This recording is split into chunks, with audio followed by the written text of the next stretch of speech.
इस वीडियो में हम army public school application for the teaching staff post के बारे में ऑफलाइन फॉर्म भरते हैं। तो शुरुआत करते हैं। Application form for the post of, आप जिस पोस्ट के लिए अप्लाई करना चाहते हैं उस पोस्ट का नाम यहाँ पे लिखें। यह फॉर्म आपको इंग्लिश में ही भरना है, हिंदी में नहीं भरें।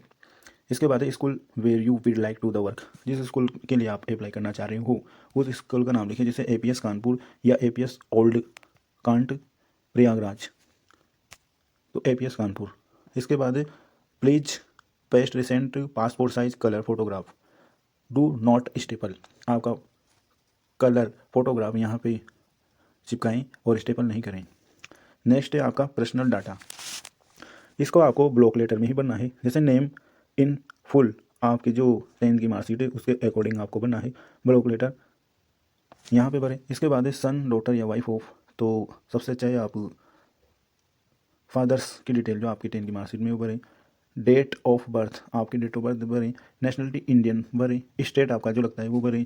एड्रेस आपका जो आधार कार्ड में एड्रेस है वो भरें। कॉन्टैक्ट डिटेल लिखें, लैंडलाइन इसको लेस छोड़ दें। मोबाइल नंबर आपका लिखें। ईमेल आईडी जो आपकी ईमेल आईडी हो यहाँ पे भरें।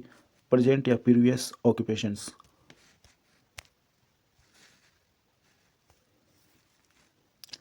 डेजिग्नेशन ऑफ द पोस्ट, आप जिस पोस्ट पे हो वर्तमान में उस पोस्ट का नाम लिखें। नेम एड्रेस इंस्टीट्यूट या ऑर्गेनाइजेशंस, आप जिस इंस्टीट्यूट या ऑर्गेनाइजेशन का करें उसका नाम यहाँ भरें और उसका एड्रेस भरें।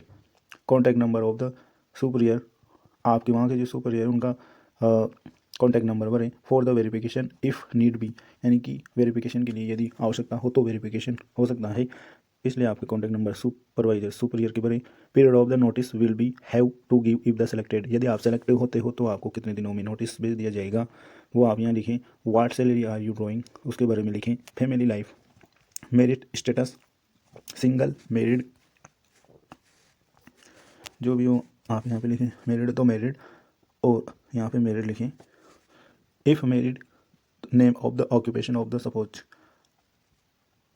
सपोज में स्पाउस में आप नाम है जो लिखें। Name of the children with the agent, आपके बच्चों की डिटेल यहाँ भरें। एज भरें, कितने हैं कितने यहाँ पे भरें। उसके बाद है एजुकेशन रिकॉर्ड्स, स्कूल कॉलेज या यूनिवर्सिटी।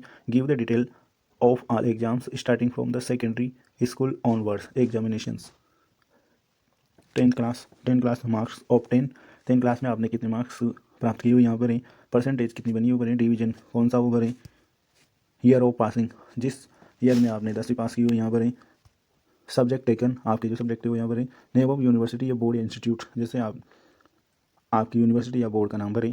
वैसे ही 10th क्लास में 12वीं क्लास में भी आपको यहाँ पे ऑफ 10 मार्क्स भरना है, परसेंटेज भरनी है, डिवीजन भरना है, पासिंग ईयर भरना है और टेकन आपके जो सब्जेक्ट रहे हैं 12th में वो भरने हैं। यूनिवर्सिटी या बोर्ड का इंस्टीट्यूट नाम भरें।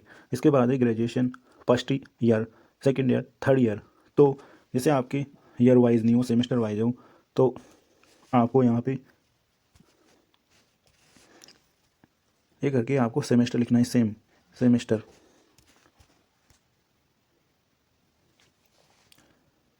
सेमेस्टर या सेम लिख के आपको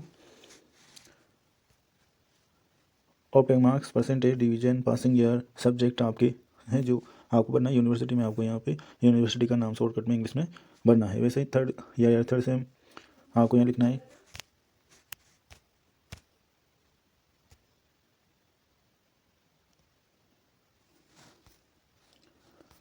इसके बाद एक ग्रेजुएशन ग्रांड टोटल भरना है। पोस्ट ग्रेजुएशन, ये जो PGT के लिए अप्लाई करें तो पोस्ट ग्रेजुएशन की डिटेल बननी है। Post graduation grand total, BEd DLED, other subject में आपने यदि कोई कंप्यूटर डिप्लोमा कर रखा है तो उसकी डिटेल बननी है।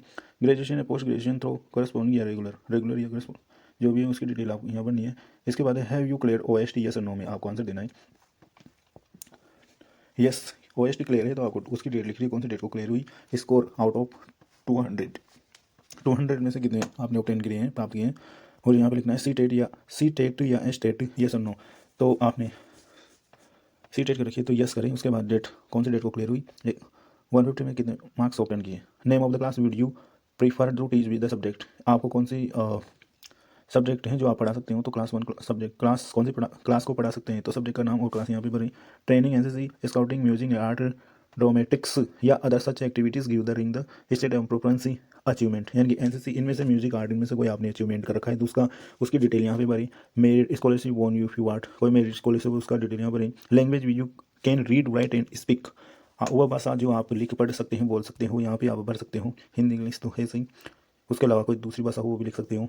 नेक्स्ट है आपका एनी बुक या article written if so give their titles magazine in which you published, आपके द्वारा कोई बुक्स या आर्टिकल लिखा गया हो जो मैगजीन में पब्लिश हुआ है उसकी डिटेल यहाँ पे आप दे सकते हैं। अब बात करते हैं एक्सपीरियंस की। एक्सपीरियंस तो experience as a PGTR, extract dates of the in इंसिकेट्स, पीजीटी का एक्सपीरियंस यदि आपको है तो आपको फ्रॉम से 2 तक लिखना है, स्कूल या कॉलेज का नाम लिखना है, सब्जेक्ट टीच आपने कौन से सब्जेक्ट पढ़ाई वो लिखना है, क्लास कौन सी क्लास पढ़ाई वो लिखना है, नाम ऑफ द पील्स टेकन लिखना है, टोटल एक्सपीरियंस इन ईयर उसके अनुसार लिखना है। यदि आपके ये लागू नहीं होता है तो आपको एन लिख के आपको ये छोड़ देना है, नील लिख के आपको छेड़। इसके बाद है एक्सपीरियंस टीजीटी के लिए आपको फ्रॉम से कब तक और ऊपर जो लिखे हैं school subject class total experience इसके अनुसार आपको बढ़ना है। एक्सपीरियंस वैसे ही पीआरटी के लिए बनना है। Inclusive the post of held the relevant of the field education की डिटेल बनी है यदि हो तो। Aptitude subject which enjoy teaching most, आप subject which you enjoy teaching most, कौन सा सब्जेक्ट आपको अच्छा लगता है। आर यू कल्चर एक्टिविटी, आपकी कल्चर एक्टिविटी लिखिए। Can you take an indoor outdoor games in the boys and girls, indoor outdoor games के लिए आप कौन सा लिखोगे, इंडोर बॉयज़ और इंडोर गर्ल्स, आउटडोर गर्ल्स और आउटडोर बॉयज़। आप इसमें से गेम्स के नाम लिखने हैं आपकी पसंद की जो हैं। Which major games do you play, आपने कौन कौन से गेम प्ले कर रखे हैं। हेल्थ के बारे में लिखना है। What is the health do you keep, do you need any medical treatment या assistance for the disease, are you suffering room from, यानी कि आपको कोई ट्रीटमेंट मेडिकल ट्रीटमेंट की आवश्यकता है तो उसकी डिटेल आपके अनुसार लिखना है। आर यू डिसेबल्ड यानी कि आप कोई ये उनके लिए जो डिसेबल्ड होते हैं, फिजिकल हैंडीकेप्ड। को curriculum activities game and the sport, कोई गेम्स या स्पोर्ट के बारे में लिखें। Would you do curriculum activities you can teach, कौन कौन से गेम या एक्टिविटीज आप करा सकते हो, योगा करा सकते हो, फुटबॉल बास्केटबॉल या आप करवा सकते हो। Computer knowledge you have done the any degree diploma in the computer in give detail, यदि आपके पास इनके अलावा कोई कंप्यूटर डिप्लोमा डिग्री या डिप्लोमा है तो उसकी डिटेल इस कॉलम में भरें। Any experience in working a computer में कोई आपका वर्क एक्सपीरियंस हो तो इसकी डिटेल इस कॉलम में भरें। इसके बाद है do you have own A personal laptop, आपके पास लैपटॉप है, इफ़ यू गिव डिटेल तो उसको है तो भरी, यू नहीं है तो आप इसको डेस करके आगे बढ़े। Your knowledge of the computer computer hardware के बारे में आप नॉलेज रखते हैं, यदि रखते हैं तो भरे और नहीं रखते हो तो डेस करके आगे बढ़े। अदर एक्टिविटी इसमें दे रखी है आपको यहाँ पे भरनी है। इसके बाद 19वें नंबर का games give name of the reference, आपके जो 2 परिचित हों उनका आपको यहाँ पे मेंशन करना है, उनका नाम और एड्रेस, का नाम एड्रेस और mobile number. If you have not selected CBC interview and hold an has been selected appointment date, ये आपको इसके बाद डेट लिखनी है, आपको जिस दिन आप फॉर्म भर रहे हो उसके बाद सिग्नेचर करना है। और इस फॉर्म के साथ आपके जो अदर डॉक्यूमेंट्स है उसको अटैचमेंट करना है। सबसे पहले DD 250 रुपये का DD लगाना है जो किसके नाम बनेगा, ये बनेगा आर्मी पब्लिक स्कूल फेवल कानपुर के नाम से, और उसके बाद ये फॉर्म लगाना है। इसके बाद आपकी जिस पोस्ट के लिए आवेदन करना चाह रहे हो उस पोस्ट में उसकी जेरोक्स विथ अटेस्टेड और आपको रजिस्टर या SP पोस्ट करना है और बताए हुए पते पर भेजना है। धन्यवाद।